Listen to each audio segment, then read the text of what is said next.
2 வருஷத்துக்கு முன்னால் ஒரு சர்ச்சில் பிரசங்கம் பண்ண போனேன். பிரசங்கம் 3 நாள் கன்வென்ஷன், 3ஆவது நாள் கூட்டம். அது பொருத்தனை கன்வென்ஷன்.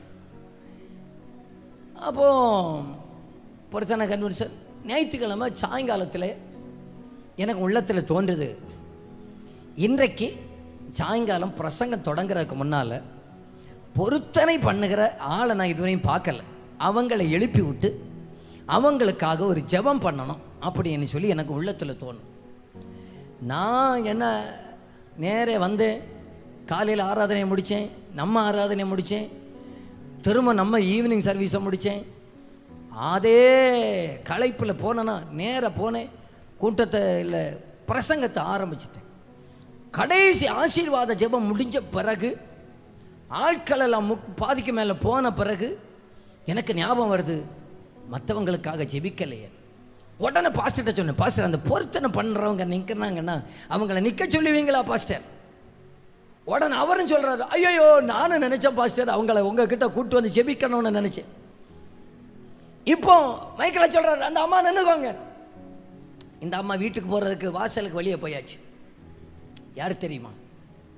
கால் ஊனமுற்ற ஒரு தாய், வயசான ஒரு பாட்டி. அவங்க கட்டி இந்த சாரி பார்த்தீங்கன்னா நல்லா போன ஒரு 200 ரூபா இருக்கும். அந்த சாரி கட்டியிருந்தாங்க. அவங்க ஊனமாக இப்படி 2 ஸ்டெப் வச்ச உடனே நான் சொன்னேன், அவங்க அங்கே நிற்கட்டேன், நான் அங்கே வந்து ஜெபிக்கிறேன்.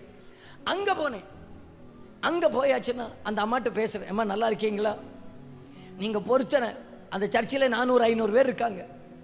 ஞாயிற்றுக்கிழமை காலையில் எல்லாருக்கும் சாப்பாடு, அந்த பாட்டிக்கு செலவில் எல்லாருக்கும் சாப்பாடு, எல்லாருக்கும் சாப்பாடு எல்லாம் போட்டாச்சு. பொறுத்தனை இல்லை. நான் என்ன கேட்குறேன், அம்மா நீங்கள் என்ன வேலை பார்க்குறீங்க? அவங்க சிரிச்சுட்டு, கொத்தனாருக்கு கையாள போகிறோம் பஸ்ஸு. அங்கே போய் என்ன வேலை பார்ப்பீங்க? கருங்கல்லாம் தலையில் வச்சு தருவாங்க, கல்லெல்லாம் சுமப்பேன். இப்போ கால் அவங்க என்கிட்ட சொல்கிறாங்க, போன மாதம் 17ஆம் தேதி ஸ்ட்ரோக் வந்துச்சு. அவங்க சொன்ன டேட் எனக்கு இப்போ ஞாபகம். போன மாதம் 17ஆம் தேதி ஸ்ட்ரோக் வந்து ஒரு சைடு ஒரு கையும் ஒரு காலும் வழங்காமல் போச்சு. அப்புறம் இப்போ என்ன செஞ்சீங்க? இந்த கையும் காலும் வச்சுக்கிட்டு 5 வீட்டுக்கு போய் பாத்திரம் கழுவி கொடுப்பேன். 5 வீட்டுக்கு போய் பாத்திரம் கழுவி கொடுப்பேன்.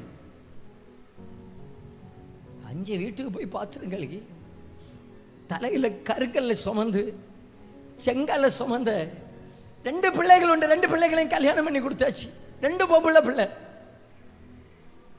பாஸ்டர், எனக்கு ஆண்டவர் தந்த ஆரோக்கியத்துக்காக வருஷத்துக்கு ஒரு கன்வென்ஷன் அது நடத்தக்கூடாதா பாஸ்டர்?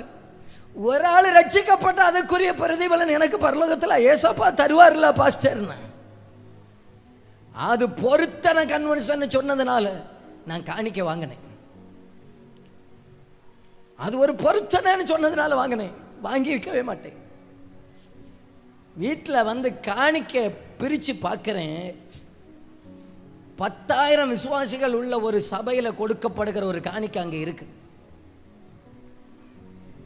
எனக்கு அந்த காணிக்கை எடுக்கிறதுக்கு எனக்கு மனசு இல்லை. இந்த காசு எனக்கு வேண்டான்னு சொல்லிக்கிட்டு நான் நேரம் அதை வச்சு ஒரு கிராம ஊழியம் பண்ணிட்டேன்.